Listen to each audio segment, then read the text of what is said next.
Now, the topic that I would like to talk about tonight is what judges want, a personal perspective. And I thought that notwithstanding a well-known statement by Justice Louis Brandeis of the United States Supreme Court concerning the disinfecting qualities of sunlight, is it a good idea to shine a light on things that judges may think are a good or bad characteristics about the manner in which advocates present their arguments in court? Or is that giving too much away? But on balance, I think the topic deserves attention, because anything I can say to you tonight which may help you present better arguments to the bench has a bit of a very happy boomerang effect, because it might come back and help me and my colleagues all the more. Now, before I look in detail at some of the things which I think judges want, I thought it might be useful to touch briefly on two preliminary points, and they are what the federal court actually does, the types of cases we hear, because that will colour the things that judges at the federal court want, you see, and perhaps a few theories concerning extra legal factors in decision making, because that also can impact upon the way in which you as advocates may present arguments in court. So, I won't spend too long on this. I presume you all know what the federal court is, but just in case, just perhaps a bit of a recap. Federal Court of Australia is a superior court of record in Australia and a court of law and equity. So it has original jurisdiction conferred by over 150 statutes in Australia, including with respect to such a diverse range of topics as native title, human rights, insolvency, financial services, corporations law, customs, intellectual property, taxation, industrial relations, migration, insurance, and admiralty. Cases in the original jurisdiction of the court include those where the court makes findings of law and fact, those where the court might hear what we call appeals, although they're not technically appeals, but we refer to them as appeals from the Administrative Appeals Tribunal. There are currently about 50 judges of the court, resident in Brisbane, Sydney, Melbourne, Adelaide, Perth, and Hobart. Many people think that because we're a federal court, we're based in Canberra. In fact, if you go to New Zealand, that's where their Supreme and Court of Appeal courts are. But we don't actually have any judges resident in Canberra anymore. The vast majority of judges of the court are based in Melbourne and Sydney, but Brisbane is number 3 as far as number of judges are concerned. I'm one of 7 judges based here in Brisbane. Now, in addition to its original jurisdiction, the federal court also hears matters in its appellate jurisdiction, and this is often associated with the full court of the federal court. So in that jurisdiction, the federal court considers appeals from decisions of single judges at the federal court and also from the Federal Circuit Court in non-family law matters. There is no separate full bench. Rather, the judges of the court come together and sit on 3-member appeals, or in the event of certain appeals from the Federal Circuit Court, we might just have a 1-judge appeal hearing. Now, sitting as a federal court, the court exercises at the moment, no criminal jurisdiction other than for contempt of court and cartel matters.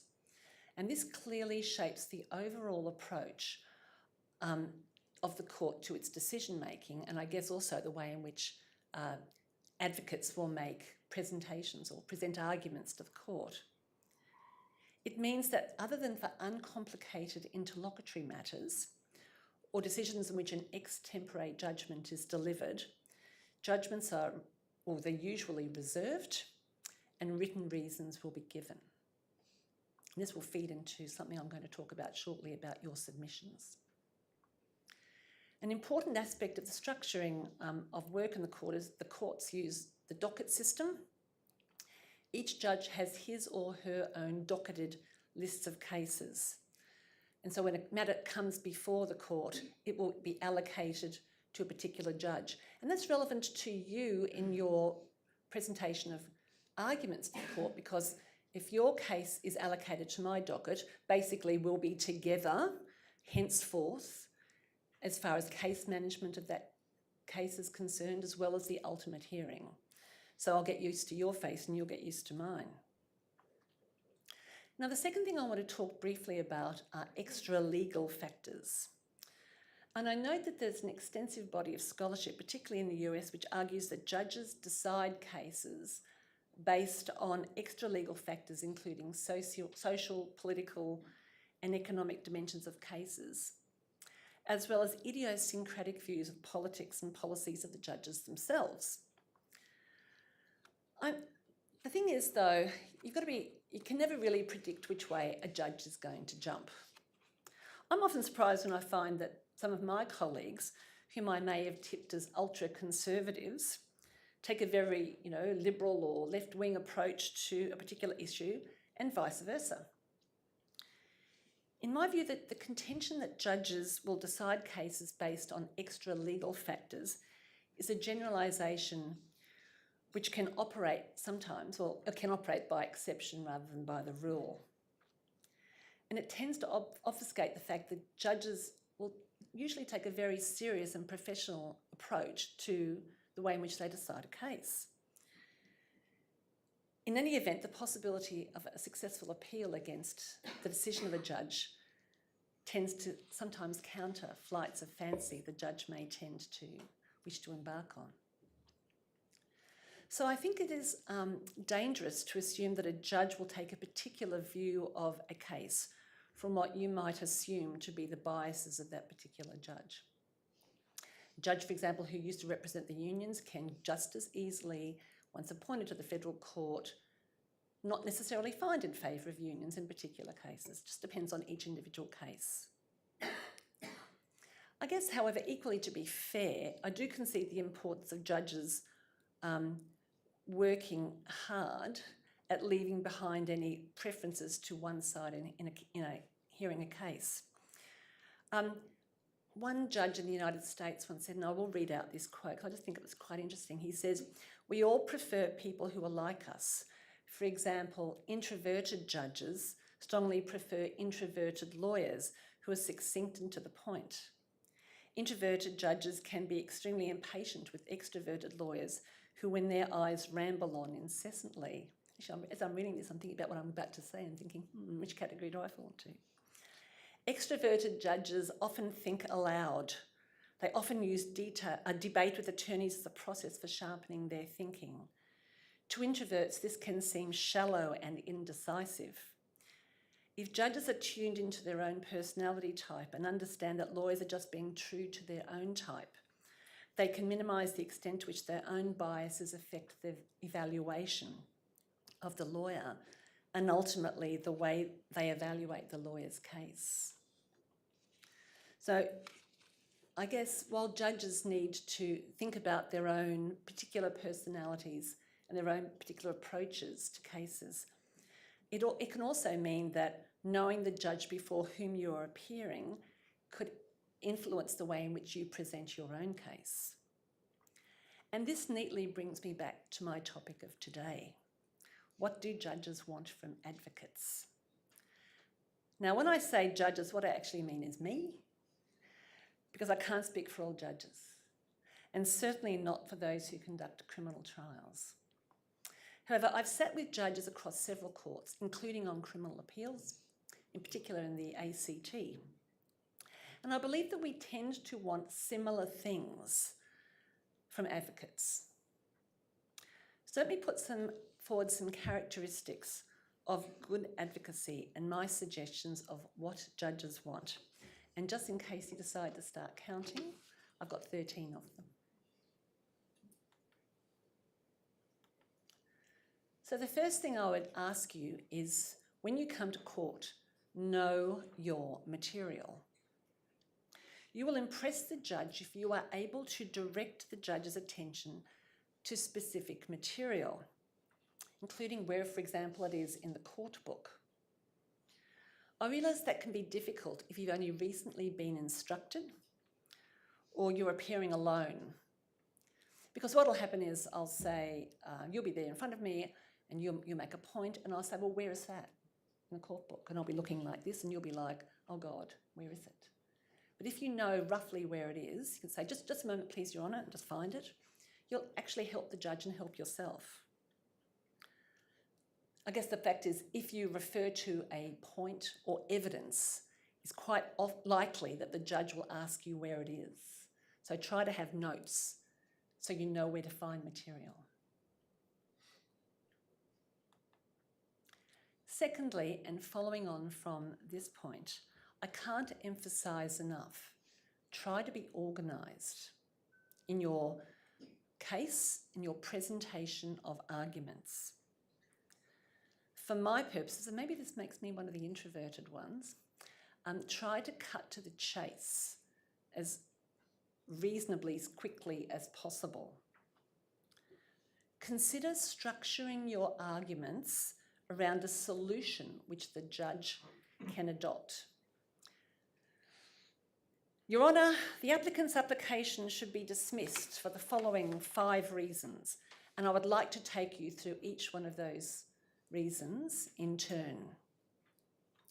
If you are that organised, you're on your way to winning the case, or if not winning it, because the odds are against you, you might have a dog of a case. You may not be hit as hard as you otherwise might have been. For me, when I'm writing a judgment, the logical bracket easy, close bracket way is the right way. And I also tend to adopt an approach, if it don't fit, you don't force it.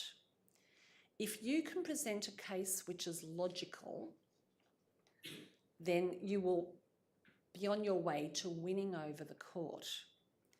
Make the judge's life easier and make it easy for the judge to find in your favour. They will like you for it, and potentially maybe your client will too.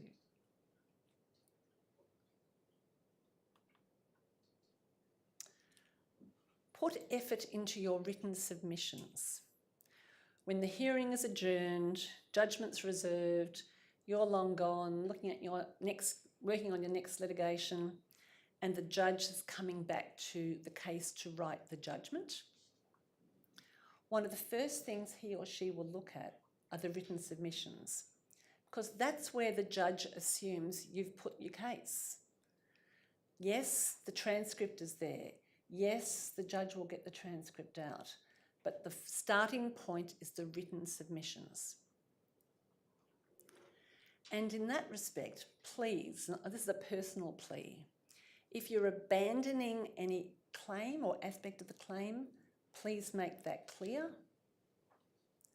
And it's also extremely helpful if you can tie your submissions to particular paragraphs of the statement of claim or the defence, the pleadings. It honestly can be so frustrating to go through the submissions, both the oral and written submissions at a later time when you're the judge, and try to figure out which arguments relate to which parts of the statement of claim and defence, if any. So it's really helpful if you can do that. The judge, if they remember, will actually ask you, say, which paragraph is this relating to? If you can't answer, you're in trouble. Having said that, please don't stand there and read aloud your written submissions. Now, I'm kind of doing that tonight, but not quite. I'm trying not to. I'm trying to glance down and look at it at the same time.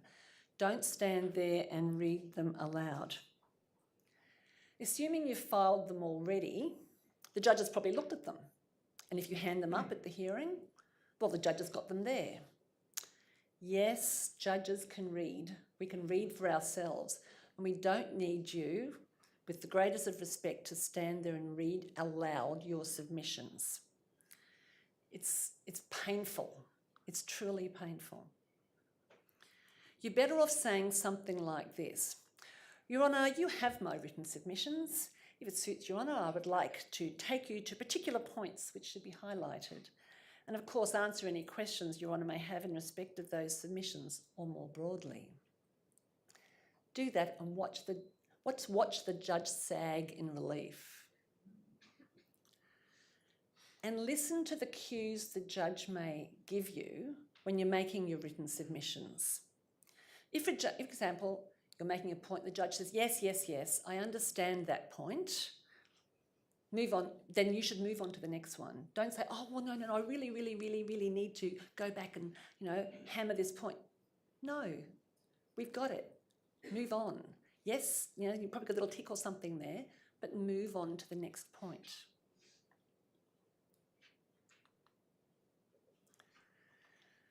Maybe this puts me into the introverted camp, but please avoid theatrics.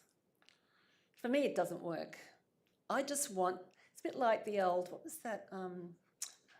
There was an old TV series which talked about just the facts, ma'am. Just the facts. Just the arguments, please. Just cut to the chase. And please avoid such expressions as the breathtaking hypocrisy of my opponent's submissions. It's just like, okay, I will have my game face on, staring at you, and behind the scenes I'm just like, sure, fine. It's honestly dull. Don't do it. It really doesn't cut any ice. Just give me your arguments. That's all I'm interested in.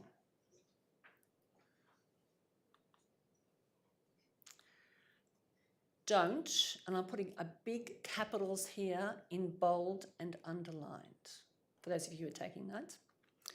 Don't be horrible in court to the other lawyer on the other side for no reason, or even for any reason, really. I'm not talking about taking legitimate points in respect of your opponent's arguments. That's fair. But I have seen lawyers be particularly rude and or try to intimidate their opponent for no reason, or no apparent reason, other than the fact that they like being rude and intimidating other people. Conduct of that type does not impress me at all. In fact, I think it looks really unprofessional.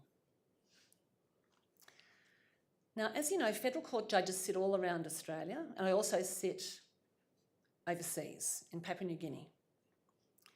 And I remember one case involving two QCs in a certain state in Australia. One of the silks was quite aggressive, and unfortunately her junior, in turn, was following her in her footsteps. One day the aggressive silk was not in court, the case management hearing, but her junior was. And apropos nothing, quite inappropriately referred to the conduct of the QC on the other side as hysterical. Well, A, the conduct of the other QC was not hysterical. B, I pulled up the junior and he apologised. But C, the other silk was clearly furious. I saw the other silk at a coffee shop about a year later when I was in that city. And we were chatting and he raised what had happened. He was still furious at that junior for his conduct. So the junior had made an enemy of that silk for no reason. And I still remember the junior's poor conduct. It's not a good idea to make an enemy of other lawyers for no reason. You may have to or want to work with them one day.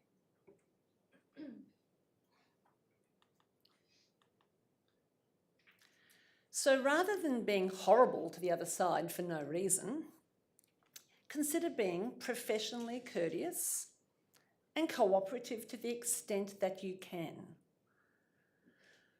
Now, this can be difficult if you have a client who's full of hatred and is trying to drive you to be super aggressive. But if you can be professional, not only does it make a more pleasant working environment, it can benefit your clients in the long run. Let me give you a few examples. In one case management hearing I had, two lawyers were sniping at each other along the bar table. Now, I do this very rarely. I've been on the federal court bench now for 13 years, and the number of times I've done this I can count on one hand. But because I knew these two lawyers, I said, Court officer, please adjourn and please escort the two lawyers to my chambers. Well, when they came up, we sat down, got a cup of tea, and I said to them, why are you behaving this way? Are your clients driving this? One of the lawyers said, yes, well, they're pleading A, B, C, but what they really want is X, Y, Z. And the other lawyer said, no, we don't. We actually only want A, B, C. And the first lawyer said, oh, right. Well, they resolved the interlocutory application, which was before me, on the spot, and they settled the whole thing 2 weeks later. You know, like really, this aggression was basically inflaming the litigation. In another case I had where the litigation had been particularly toxic, a new barrister who was briefed came to court with copies of documents and authorities for everyone. So when she put her arguments forward, she said, oh, Your Honour, I'd like to refer to this case. Here's a copy from all of my friends on the bar table. Everyone in the room could follow what she was saying. She was like a breath of fresh air in that case. And not surprisingly, was successful in respect of the points she politely and methodically made. I contrast this with another case where lawyers who'd been sniping at each other. And while I was being addressed by lawyer A, lawyer B made an audible aside to his colleague at the bar table, being a 2-syllable word, the first syllable of which was bull. I couldn't believe my ears and thought I must have been mistaken, because the other lawyer, who I actually think was a bit hard of hearing, to be honest, didn't react and continued making his submissions. So I just sat there thinking, did he actually say that? But then later my associate confirmed that she'd also heard him say it. I ended up taking no steps because lawyer A was very lucky it didn't appear on the transcript. If it had, might have been a different kettle of fish. As it is, I simply remember lawyer A's behaviour. And for the record, judges have memories like steel traps, particularly in relation to poor conduct in court.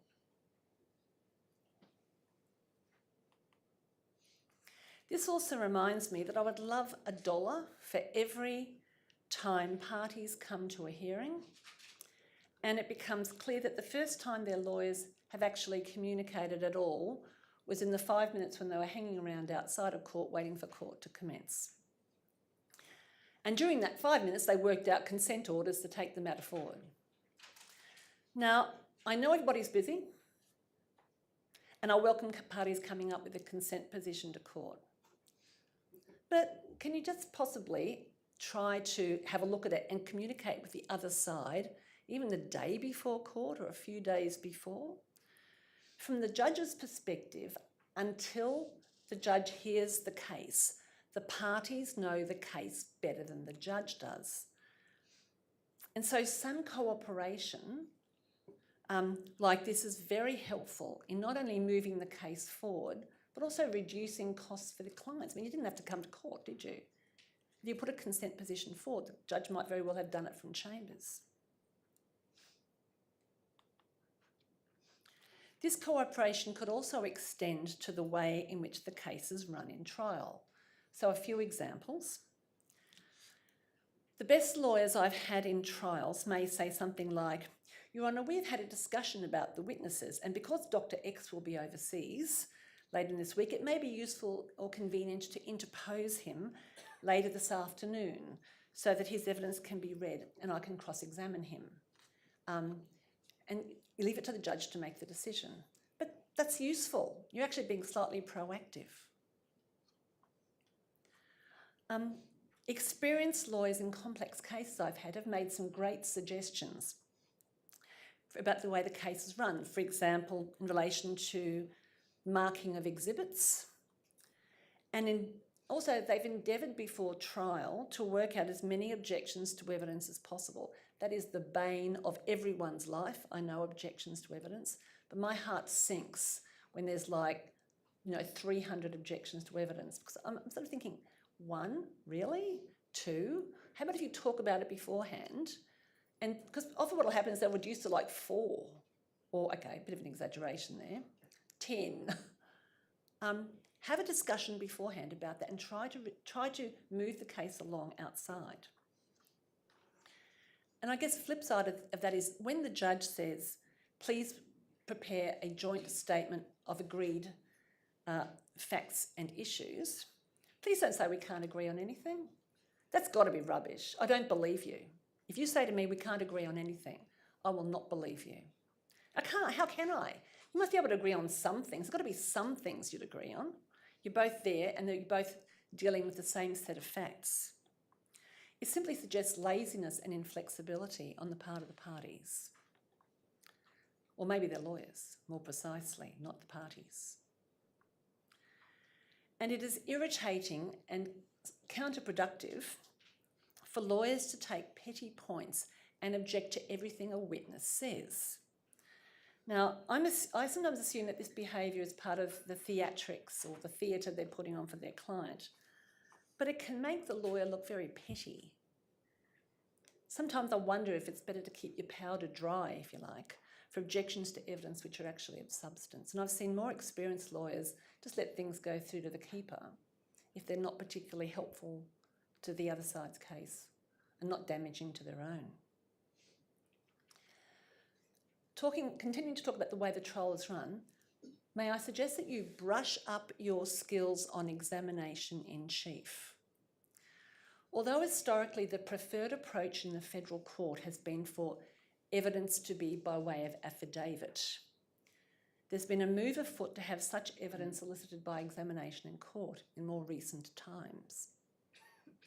The reason for that is that at least some of the judges believe that evidence may be more genuine when it's given orally than that given by affidavit under the guidance of a lawyer. I've had cases where all the evidence was oral, the lawyers have clearly spoken beforehand, and they have agreed and put it to me that the examiner-in-chief could to some extent lead the witness. Why they didn't just come to me and say, look, we put the evidence in by affidavit, I don't know, but that was the way it was, and perhaps in that particular court. Now, I was prepared in that case to let it go, or those cases let it go through to the keeper and to allow the evidence-in-chief to be to some extent led. But don't assume all judges will allow that. Particularly old school judges who cut their teeth on learning the proper way to examine in chief. And I guess a final point in relation to the way in which the trial is run is it doesn't hurt to politely, always be polite, politely volunteer suggestions and or information to the judge if you think that he or she may be unfamiliar with the area of practice. It can only help the administration of justice and your case if the judge can get his or her head around the case earlier. Lay people, please don't be horrible to litigants in person or witnesses. Court is a terrifying prospect for lay people. I don't know if you've ever been a witness in a case. I have, many years ago, before I became a judge, and it was an unpleasant experience. Witnesses are particularly vulnerable. I had one case involving multiple parties, some represented by lawyers, others appearing in person. To my, and I'll simply say annoyance, some of the lawyers were sniggering behind the backs of the litigants in person when they were speaking and addressing the court. I can assure you, I can see everything that goes on in the courtroom from the bench, and it does not help your case if you are openly contemptuous of people in court. And yes, even though this was years ago, I still remember the lawyers and their names. Be polite and respectful to the court staff, not only the judge, but the court staff, both in court and in the registry. The rudely treated associate may very well go to the judge and tell the judge about your lack of courtesy. It won't affect the outcome of your case, but it may influence the judge's view of you now and into the future. In the federal court, we have an electronic court file, and everything can be put into a file on your tablet or iPad or laptop. I am perfectly fine with lawyers using electronic devices in court to assist in the preparation of your case and, in fact, in the presentation of your case. Although obviously all phones off, please. Speaking of electronic materials, in order for the court or for the judge to properly use an electronic file, it's extremely useful if materials are converted into optical character recognition before they're filed, so the documents can be read and searched electronically. So, you know, if you get a PDF file, if it hasn't been OCR'd, you cannot search it. In courts which don't have electronic files, I presume you offer the judge at least your submissions electronically. If you do, they should be OCR'd. It will actually help the judge. It means that they don't have to do it. And finally, the quality of evidence can make a big difference in a trial. Expert evidence in particular can make a difference, because the point of expert evidence is to help the judge understand complex issues, economic or scientific points or whatever. In that respect, it is actually important to get experts who are articulate and can write a decent and coherent report. It's always interesting when parties present an expert who is not, for example, articulate. One wonders at the preparation for the case in such circumstances. Finally, please remember that the more you help the judge, the more likely you will get a quicker decision, hopefully in your favour. The fundamental rule, as Sir Honour's quite rightly pointed out, comes down to this, and that is be prepared, the old Boy Scout motto, be polite, that's just simple good sense, and more often than not, be of assistance. Always be of assistance, because the judge has got the difficult job of deciding disputed facts, disputed law, and being helpful and polite is a sure way of helping the judge come to a decision, and that's got to be in the interest both of the rule of law but also the administration of justice. So thank you very much. Do you have any advice for advocates appearing when the other side is unrepresented? How do you manage such situations as a judge? That's a really good question, because we actually get quite a lot of cases where we have litigants in person, particularly in the migration field, but not only in the migration. Human rights is another example. It can be difficult because the judge is trying to be fair to both sides, but to some extent is trying to assist within reason the litigant in person put an articulated case, because there may be something there. So how do I handle it?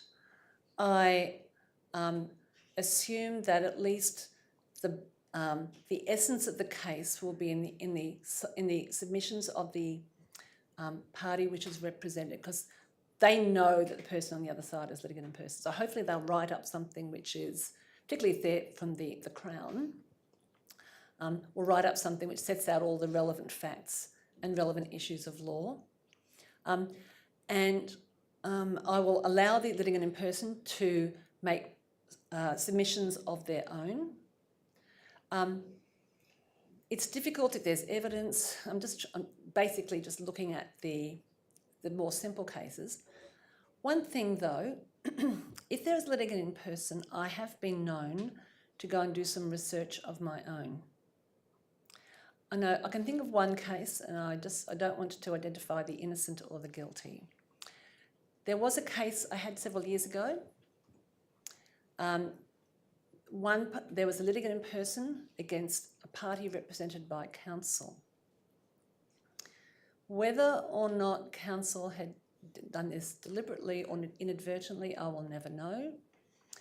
But after I heard the case, I just went and did some brief research of my own and quickly came up with a full court case where the litigant, which actually supported the position of a litigant in person, which had not been brought to my attention. That is a bit concerning. So I may go and do a bit more research of my own. The risk of that, of course, is that I may come up with points which should be allowed to be put to the represented party. It is difficult. But I guess bottom line is, if there's litigant in person, I'll make sure that if I find against litigant in person, it's because their case has no merit. I'll actually try to help a bit. I think most judges will. Thank you very much. We have another question. Noting that you have two of your associates in the room today. The only two associates I have, not two of them. Oh, sorry, the only two. I suppose some people make mistakes in their youth. The question is asked this: what advice would you give a law student wanting to be a judge's associate? Okay. If you are a law student, try to get out there and do a bit of other types of work, be they like clerk work or like Caxton Legal Centre volunteer work.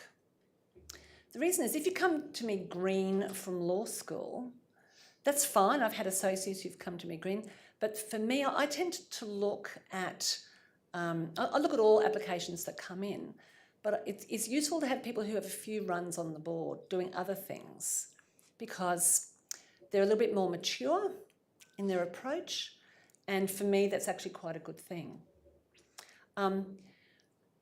I think also being organised is important. I think I've made that pretty clear. Organisation is an important thing. Thank you very much. It's not often you get to ask questions. Somebody came up to me once and said, "Bill, how much do you charge for 3 questions?" And I said, $600. They said, "That's a lot, isn't it?" And my answer was, "Well, yes, it is, but what's your third question?" So here's an opportunity for those using the old-fashioned way to ask a question from the floor, to actually get to cross-examine, maybe evidence in chief, a fair dinkum justice. Do we have any questions from the floor? Shane. First of all, thank you, Your Honour, very much for that talk. I think I work in the Ethics Centre. You can look forward to that speech being quoted in many, many, many ethics presentations. It's a worry, anyway. But I was going to say more of a comment. I can tell everyone, in terms of self-represented litigants, the Law Society has an excellently well-written guidance statement on dealing with self-represented litigants that came out of our ethics subcommittee, and I might have a little bit of it to do because I recall many of those self-reps. But we do often tell people with self-represented litigants that they probably have to be prepared to provide a little bit more assistance. And I was interested, you were talking about before letting things go through to the keeper. I often tell people, look, a self-rep is going to do a lot of hearsay. You can object to it once to get on the record, but you can probably be satisfied that the judge knows what hearsay is and will let it go. Are we on the right track there? Yes, Shane. Yes. I agree with that. But to some extent, that can also apply across the board when you have lawyers on both sides, and I'll come to that, explain why in a minute. But you're right. If you have a litigant in person, particularly someone whose first language is not English, to sort of get up and complain, or object to everything they're saying is just completely counterproductive. As far as situations where you want to object to something and the other side is represented, it doesn't hurt to say, Your Honour, we're objecting to this question. If there are further questions like that, we just want to, please take it as read that we're objecting to that as well. And if I've sort of said, well, I'm going to allow it, so that basically covers that blanket type of objection, it just means that things move along, and rather than people getting up and objecting every 5 seconds. Thank you. In a QLS first, Your Honour, we actually have a judicial officer, Mr. Bevan Hughes of QCAT, who wishes to ask you a question. Fine. Judge, thank you for your valuable insights. With the evidence in chief by affidavit, are those concerns that some judges have, are they addressed by allowing the opposing counsel or solicitor to cross-examine based upon the evidence in chief of the affidavit? So is it cured by simply allowing the No. cross-examination? No, apparently not.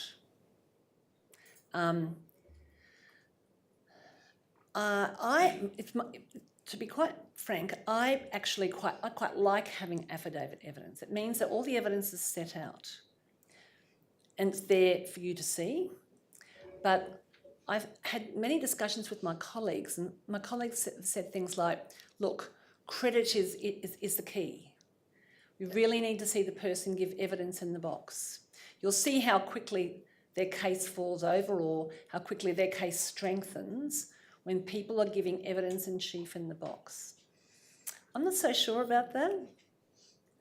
I think if there are issues with credit, as you say, Bevan, I agree with that. People, if there are issues with credit, they can come out during the cross-examination, because that's when people's credit really is tested.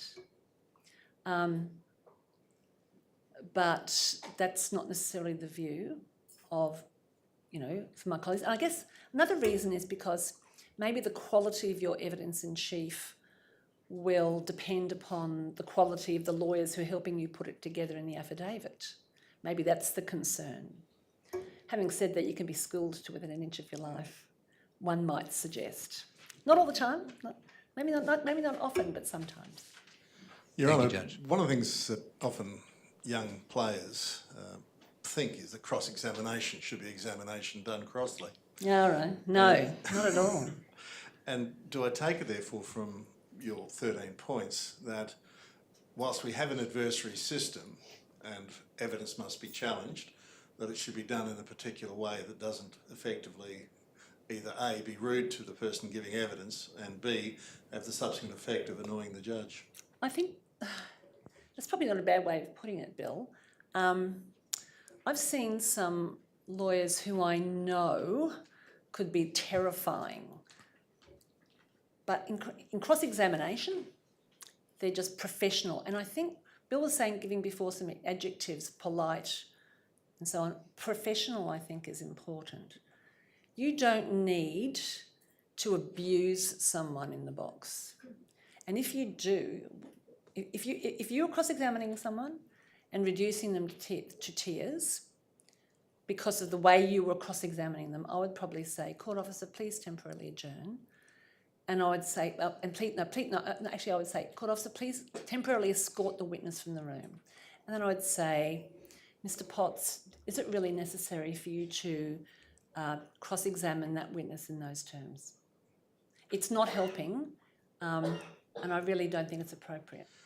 And not only is that devastating criticism done softly, but it also shows the client who may be driving it that it's simply not an effective way of advocacy. Although the client may very well say to the lawyer, yeah, but the judge is just biased and doesn't want to hear, this sort of stuff. That's probably what's going on in the background. But for me, it's about getting to the facts and getting to the truth in the case as much as you can and getting evidence from the witnesses. And abusing people doesn't work. I don't abuse you, you don't abuse me, and you don't abuse the witnesses either. I've always thought that the heart of advocacy was persuasion. Okay, persuading someone to a view of the evidence, persuading, in this case, the judge only, of course, as to the credit of their witness or the legal effect of their case. So in all the noise and the fury, that persuasion is damaged. I think a little bit of humour doesn't hurt. Be very careful using humour though.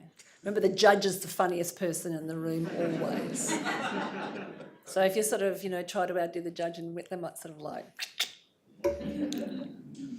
We've got a final question, or at least another question. It says, what advice would you give an advocate as to when it's necessary to argue a point with the bench? That is, the honest presumably, dispute that they have with the bench as to the way the law is to be looked at? Sure.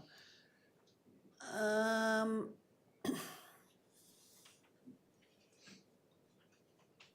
got no problem with people engaging in, polite debate with me to some extent, but I guess it depends. Like, if I make a ruling, I don't want you to continue to argue the point. So there's an objection. You're objecting to evidence. You're objecting. You're lawyer one. Shane's lawyer two. Shane wants to put some evidence on. You're objecting to it. I hear both your arguments.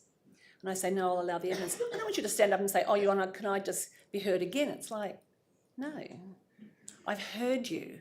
Is there anything new you want to say? And if you continue, not you personally, Bill, but if that lawyer in that position continued to wanted to argue, I'd get tired very quickly.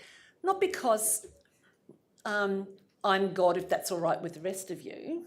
It's more like, look, I've made a ruling. Now can we just move on? Because we've got plenty of other objections to evidence to deal with.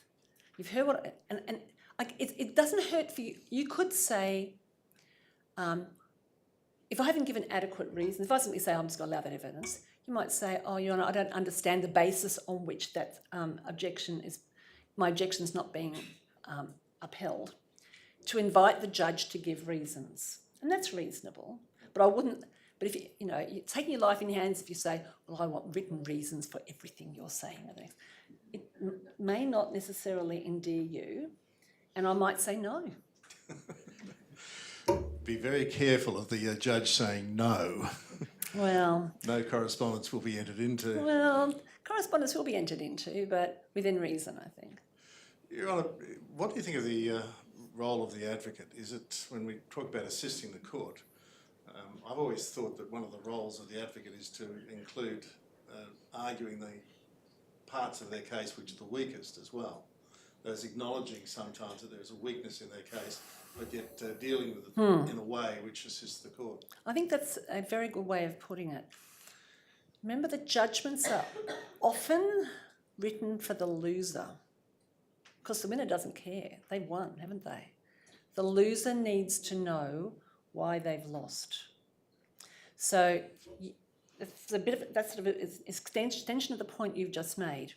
So if you've made a point, so just say you have a weakness in your case, and I'm thinking, Bill, but if you can talk me around, say, we know this is weak, our witness wasn't very good, however, the other witnesses were fantastic, and their evidence is compelling, and blah, blah. I might say, yeah, that's true, that's right. So it's really to talk me around. Your Honour, what about this? Sometimes it's been said that what helps a judge, or what in fact might win the case, is the way in which the question is framed for the court to decide. It's more about the issues for decision. So you might get a lengthy statement of claim, but there's really only 4 issues in the whole case. And they're the key ones. If you can get the parties to agree on those issues, it makes the judge's life a lot easier. That's why sometimes I will ask parties to, this may come back to bite me, or what I'm saying, of course, but I'll often ask parties to see if they can come up with a statement of issues for decision. Because if the parties can agree, these are the issues, 1, 2, 3, 4, these are the issues of the case. If you find issue 1 in favour of party A, that's the end. That's useful. That's very useful. It also just moves the case into a situation where it's about issues for decision.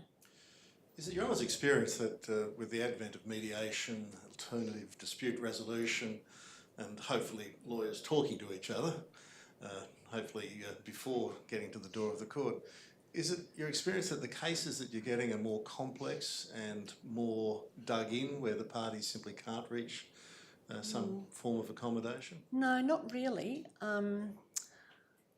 It's with the advent of mediation, I guess there will always be people like that. However, there's that group. A second, and there'll be lots of groups. I'm just thinking these are just on the run. A second group are people who will then settle at the door of the court. Because, like, oh, we had this mediation, didn't quite get there, but now we have to go in. Well, actually, maybe we do want to settle. And a third group, I've sent you to mediation. And actually, federal court has the power to actually direct people to go to mediation. So people go to mediation and then the issues are narrowed because things will come out, and as a result of the discussion, you find that some things will fall away. And that's actually quite helpful for the parties and the court. Thank you. Are there any other further questions from the floor? Yes. Thank you, Your Honour, for taking the time to come and speak with us this evening and to answer our questions. My question is this: in a trial where you're examining a witness, either in chief or in cross-examination... You mean when you're examining? Yes. If the witness is difficult or perhaps not as forthcoming in their evidence as you might like them to be, how would you suggest we manage that witness? I think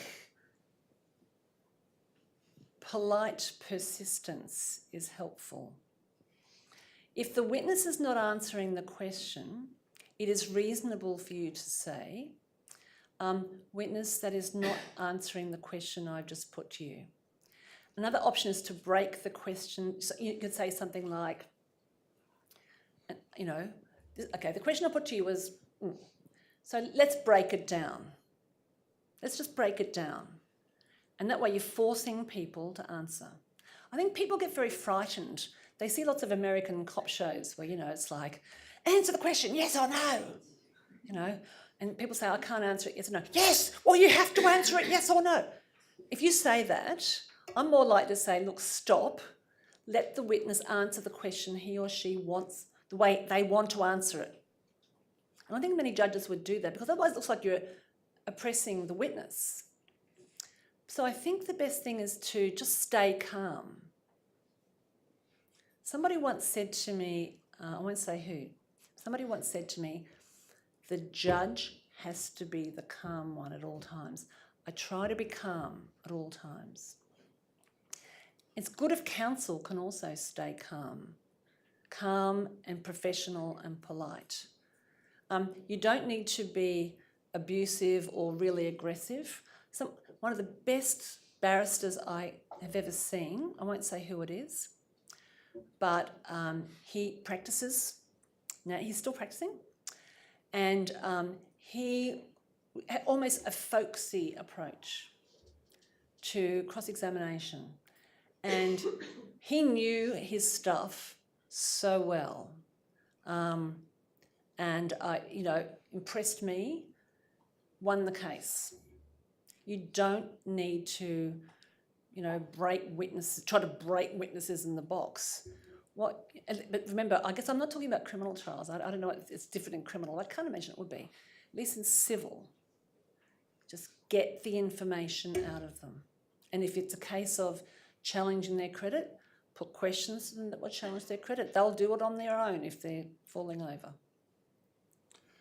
Thank you very much. Are there any more questions from the floor? I think we have a quorum. Your Honour, I'd ask the audience to thank you in the normal and traditional way. Thank you.